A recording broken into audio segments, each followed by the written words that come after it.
sobre esta situación económica, sobre los temas que también están afectando a los venezolanos, más allá de lo que ocurre desde el plano político, que tiene su impacto, por cierto, Sí.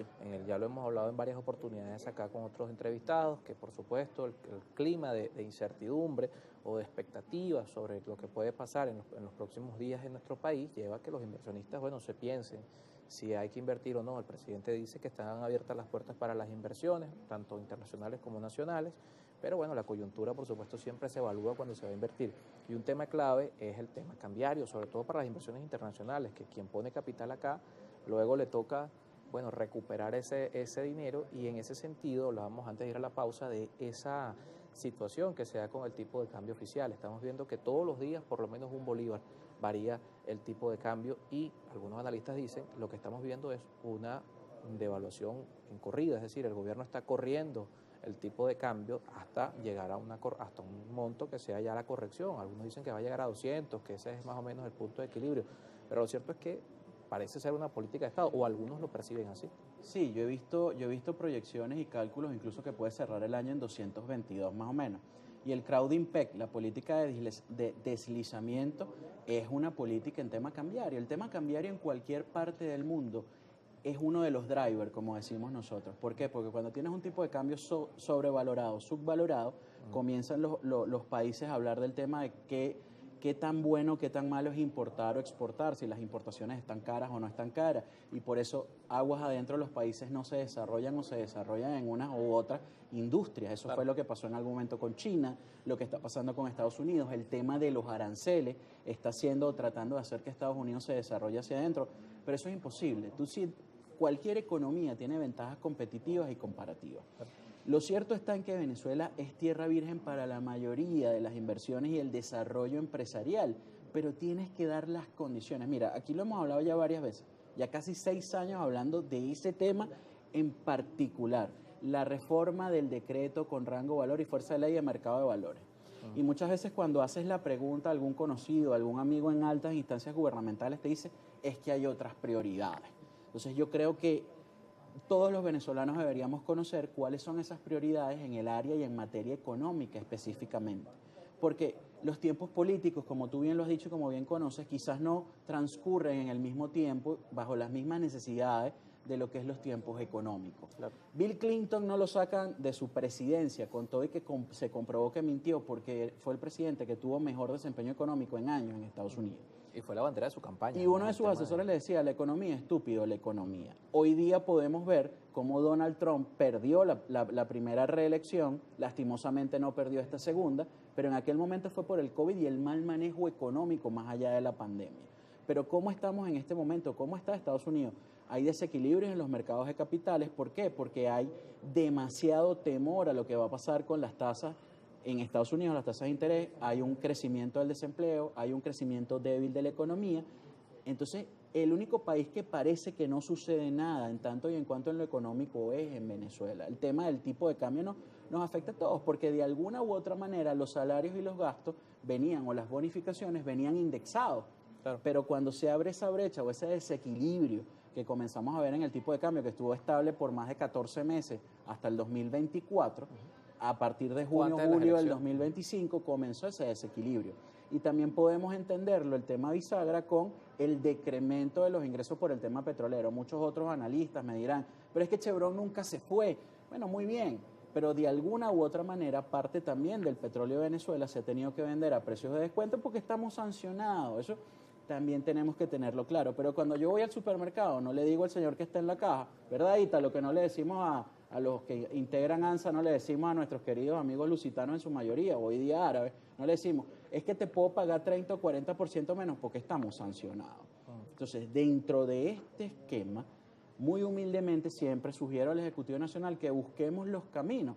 Obviamente, los procesos financieros internacionales de poder mover el dinero también tienen un precio muy alto. Claro. Y si tú vendes el petróleo también con descuento, oye, cuando te llega a la caja lo que te llega, ¿cuánto te puede llegar? 60% menos de lo que vendiste. Entonces, entendiendo eso, podemos entender que el flujo de caja de PDVSA que le transfiere al Banco Central de Venezuela... Claro, que es más del 90% de las divisas. Exacto. Y entonces, ¿por qué desplazas o por qué dejas correr, deslizas el tipo de cambio? Para cubrir tus necesidades en bolívares tienes que devaluar. Eso es lo que hay por detrás.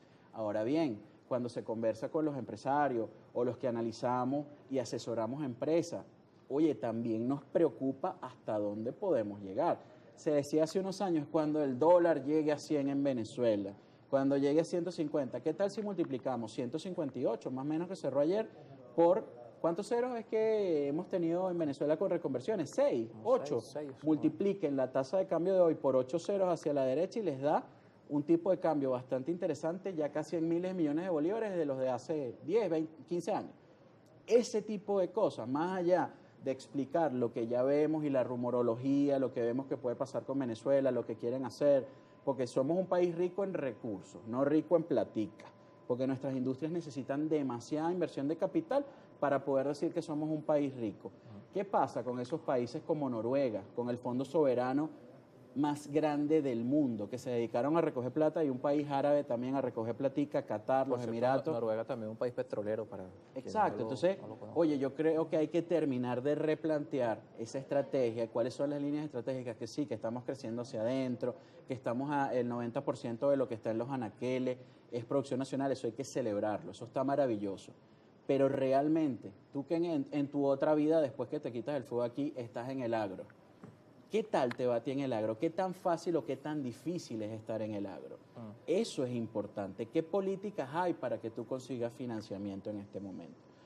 Yo puedo volver a hablar y siempre lo hago porque no nos vamos a poner aquí en 30 minutos a decir todo está malo, no me alcanza, qué tragedia, pues eso lo vivimos. Claro. Hay un mecanismo de inversión y de financiamiento en Venezuela que es el mercado de valores, que en este año ha estado por encima del 71% anualizado, un rendimiento llevado a dólares. Eso puede ayudar con 5 o 10 bolívares a los inversores y las empresas también a buscar financiamiento.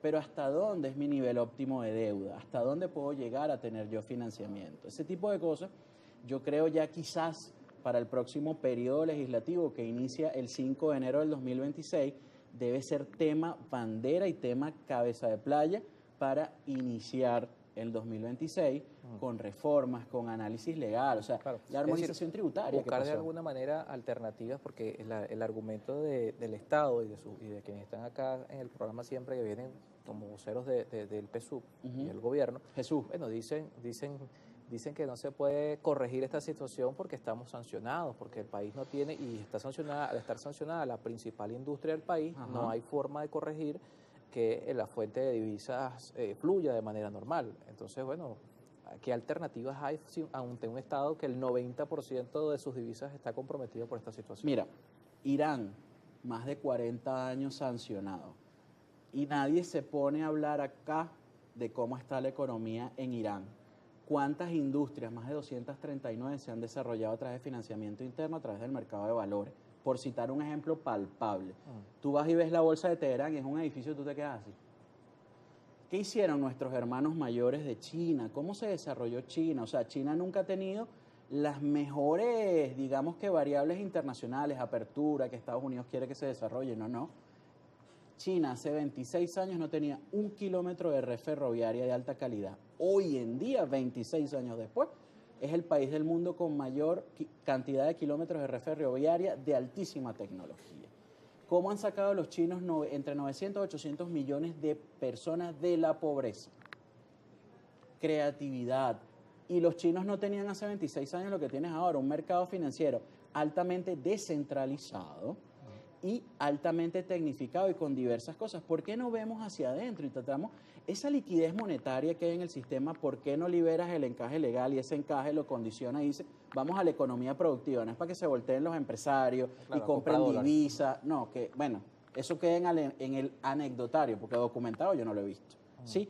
Pero más allá de eso, ¿por qué no lo canalizas a la economía productiva? En esos sectores donde tú puedes ser altamente competitivo. Entonces, yo creo que sí, que hay que decir que Venezuela está asediada, que Venezuela está ahorcada en el ámbito financiero, que estamos sancionados, que eso tiene un impacto, pero también hay que trabajar en consecuencia. No podemos hacia afuera, ¿qué hacemos hacia adentro?